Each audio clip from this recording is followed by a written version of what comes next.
Une fonction est une correspondance entre deux nombres. D'un côté, tu as la variable, de l'autre, l'image. X est appelée la variable parce qu'elle peut prendre plusieurs valeurs dans l'EDF. Tu peux lui donner la valeur A, la valeur B ou encore la valeur C. Et toutes ces valeurs que tu donnes à X, on les appelle des antécédents.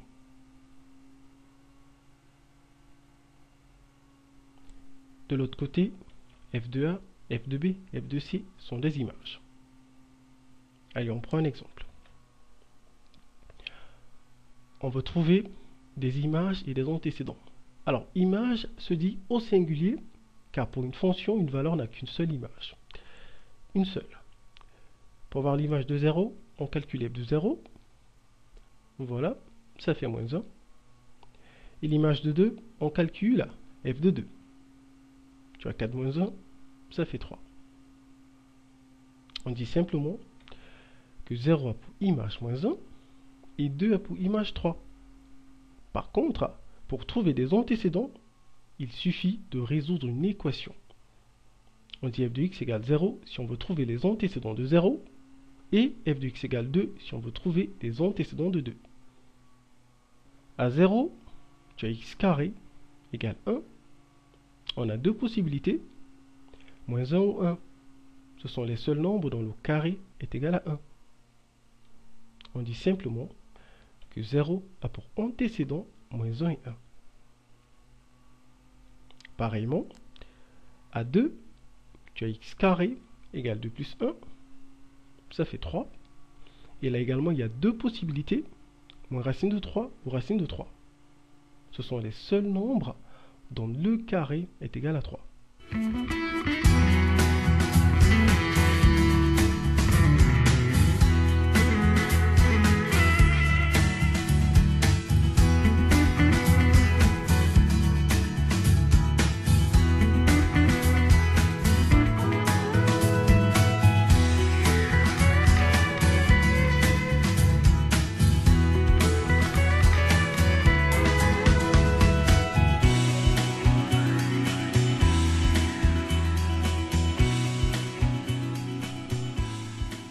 Alors pour le DF, on a la contrainte.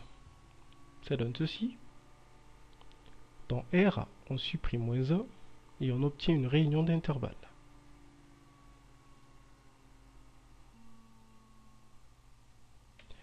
Avec B, retiens ceci. Tout point M de coordonnées x, y appartient à CF si et seulement si y égale f de x.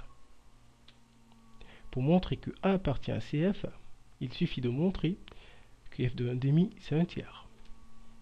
On a f de 1,5. Il est plus intéressant de l'écrire en ligne. Voilà. On réduit au même dénominateur. Ça donne ceci. On a 1,5 divisé par 3,5. On multiplie par l'inverse. 2 se simplifie et on a un tiers. Voilà.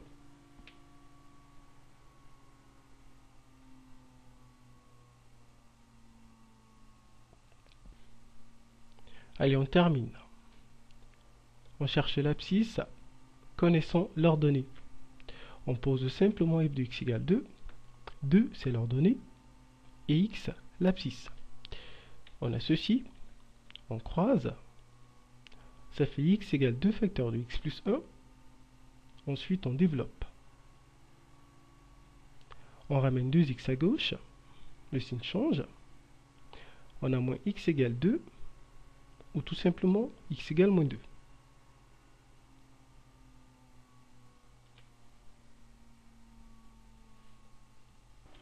Alors, graphiquement, comment fait-on pour lire des images et des antécédents? Déjà, tu complètes la graduation. Le DF, c'est moins 3, 4. Pour avoir les images, tu peux faire un tableau. Et à ce moment, remarque. Tu te places sur l'axe des abscisses. Pour voir l'image de moins 3, tu fais une verticale à moins 3. Dès que tu touches la courbe, tu lis l'ordonnée. C'est moins 2. Pour voir l'image de moins 2, tu te places sur l'axe des abscisses à moins 2. Et là, tu touches déjà la courbe.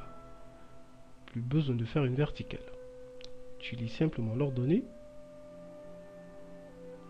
c'est 0. Pour voir l'image de 0, tu te places sur l'axe des abscisses à 0. Tu fais une verticale. Dès que tu touches la courbe, l'ordonnée c'est -2. Pour voir l'image de 2, tu te places sur l'axe des abscisses. À 2, tu fais une verticale. Tu touches la courbe, tu lis l'ordonnée. C'est -1. Et pour voir l'image de 4, on se place à 4. On fait une verticale, on touche la courbe, on lit l'ordonnée. C'est 1. Voilà. Alors, si on me demandait plutôt de calculer f de -3 et f de 4, c'est la même technique. L'image de -3, c'est -2. Et l'image de 4, c'est 1.